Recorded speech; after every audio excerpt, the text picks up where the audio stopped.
इस श्राप के कारण मारा गया था दुर्योधन। महाभारत का सबसे बड़ा खलनायक दुर्योधन की जिद, अहंकार और लालच ने लोगों को महाभारत युद्ध की आग में झोंक दिया था। इसलिए दुर्योधन को महाभारत का खलनायक कहा जाता है। महाभारत की कथा को पढ़ें तो यह भी कथा मिलती है कि दुर्योधन ने काम वासना से पीड़ित होकर कुंवारी कन्याओं का अपहरण भी किया था। जुए में जब पांडव हार गए थे, उस वक्त जब दुर्योधन भरी सभा में द्रौपदी का अपमान कर रहा था, तब उसकी माता गांधारी ने भी इसका विरोध किया था। फिर भी दुर्योधन नहीं माना था। महाभारत में दुर्योधन के अनाचार और अत्याचार के किस्सों की भरमार है। बिना किसी अपराध के पांडवों को दुर्योधन ने जलाकर मार डालने तक की योजना बनाई थी। आइए अब आपको बताते हैं कि दुर्योधन को श्राप मिलने का किस्सा क्या है। घटना यह है कि एक बार महर्षि मैत्रेयी हस्तिनापुर पधारे। विश्राम के बाद धृतराष्ट्र ने पूछा, भगवान, वन में पांचों पांडव कुशल पूर्वक तो है ना? महर्षि ने धृतराष्ट्र से कहा कि वे कुशल तो हैं, लेकिन मुझे यह मालूम हुआ है कि तुम्हारे पुत्रों ने पांडवों को छल से जुए में पराजित कर वन में भेज दिया है। दुर्योधन भी वहीं पर था। महर्षि मैत्रेयी ने दुर्योधन की ओर देखते हुए कहा कि क्या तुम जानते हो पांडव कितने वीर और शक्तिशाली हैं? महर्षि की बात सुनने के बाद दुर्योधन ने अहंकार और गुस्से में अपनी जांघ पर हाथ से ताल ठोक दी।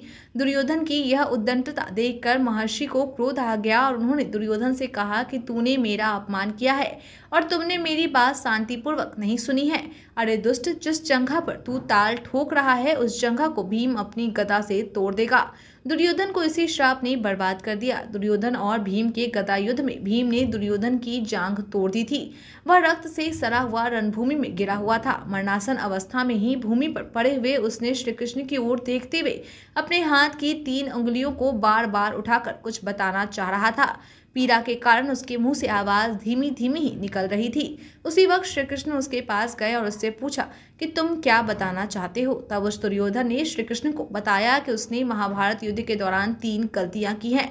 इन्हीं गलतियों के कारण यह युद्ध नहीं जीत सका और उसका यह हाल हुआ है। यदि वह पहले ही इन गलतियों को पहचान लेता तो आज उसकी हार नहीं जीत होती।